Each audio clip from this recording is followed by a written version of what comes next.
Many times clients call and ask me to draft an operating agreement for their limited liability company, or as it's commonly known, an LLC.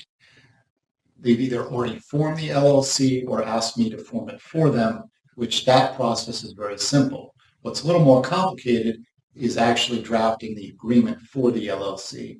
Now, the LLC operating agreement includes many different provisions that need to be decided on before it's executed.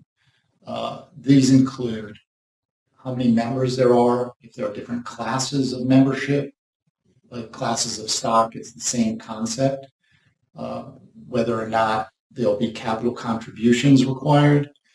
They also need to decide governance provisions, who's managing the entity, and further, how members can either buy or sell their units that they're receiving when they start the entity. Other key components of the operating agreement include distributions. How do I get paid from this entity?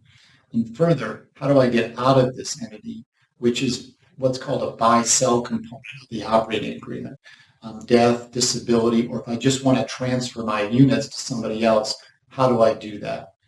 These legal issues are all part of what goes into the operating agreement, and you should call Howell, Buchan Strong at the number listed below for more detail.